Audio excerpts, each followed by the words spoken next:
हरियाणा के कई हिस्सों में अभी डेंगू का खतरा बरकरार है। कैथल की बात करें तो यहां अब तक डेंगू के 83 एक्टिव केस मिले हैं, जिस वजह से स्वास्थ्य विभाग अलर्ट है और लोगों को सावधान रहने की हिदायत दे रहा है।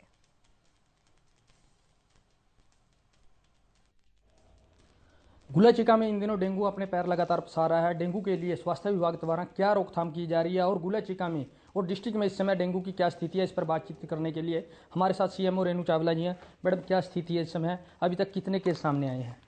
इस समय जो टोटल डिस्ट्रिक्ट में केसेस हैं वो 83 सामने आए हैं। और जैसे कि कहा गया कि डेंगू की रोकथाम के लिए टाइम टू टाइम स्वास्थ्य विभाग द्वारा पूरा जो अपना एक्शन मोड पे हैं टीमें, इनमें टीमें ज़्यादा बना दी गई हैं और वो हाउस टू हाउस फीवर मास सर्वे भी कर रही हैं। इसके अलावा लार्विसाइडल है और कमेटी और पंचायतों की मदद से फॉगिंग भी हो रही है। तो मैडम, अभी तक कितने डेथ के मामले सामने आए हैं? डेथ का, डेंगू की वजह से डेथ का कोई भी मामला अभी तक सामने नहीं आया है।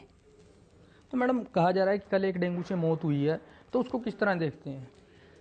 एक केस का पता चला है, उसकी फाइल मंगवाई गई है और उसमें ये देखा गया है कि पेशेंट को डायबिटीज़ थी और अनकंट्रोल्ड डायबिटीज़ थी।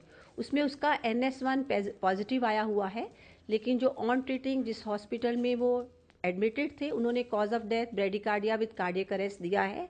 बाकी रिपोर्ट्स की भी अभी जांच की जाएगी और फिर पुष्टि होगी कि डेथ जो डायबिटीज़ की कॉम्प्लिकेशन से हुई है या डेंगू से हुई है। तो मैडम, लगातार स्वास्थ्य विभाग के आंकड़ों पर सवाल उठ रहे हैं कि जब डेंगू से मौत हुई है तो स्वास्थ्य विभाग इन आंकड़ों को उजागर नहीं कर रहा है। जो कल मौत हुई है उसको भी डेंगू का नाम दिया जा रहा है, लेकिन आप कह रहे हैं कि ये मौत को जो डेथ डेंगू नहीं है।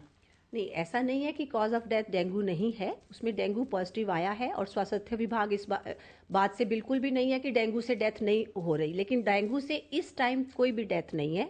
और स्वास्थ्य विभाग अपनी तरफ से पूरी जोरों से काम कर रहा है ताकि किसी भी मरीज को डेंगू ना हो और फीवर के केसेस को लगातार एक्शन में लिया जा रहा है। उनकी प्रॉपर स्लाइड्स बन रही हैं, उनका डेंगू के लिए टेस्ट भी लिया जा रहा है और उनको प्रॉपर ट्रीटमेंट दिया जा रहा है। तो क्या मैडम, प्राइवेट हॉस्पिटलों की भी जांच की जाएगी जिस तरह डेंगू के मरीज भर्ती हो रहे हैं? उनकी भी जांच की जाएगी। अगर वहाँ पे पेशेंट एडमिटेड है उनसे हम रिपोर्ट भी लेंगे, जांच भी करेंगे और जो हमारी हेडक्वार्टर से गाइडलाइंस आती हैं कि इन पेशेंट्स को कैसे ट्रीट करना है वो भी उनको बताई जाएंगी और दी जाएंगी। देखिए, ये सीएमओ रेणु चावला जी जो बता रही हैं, अभी तक डेंगू की मौत का कोई भी मामला सामने नहीं आया है। हालांकि अभी तक जिले में जो 83 मामले हैं डेंगू पॉजिटिव हैं, लेकिन स्वास्थ्य विभाग समय समय पर उनकी रिपोर्टिंग कर रहा है और प्राइवेट जो हॉस्पिटल है उनको भी दिशा निर्देश दिए गए हैं और उनकी जांच भी की जाएगी। गुलेचिका से हरियाणा न्यूज के लिए हर्ष गर्ग।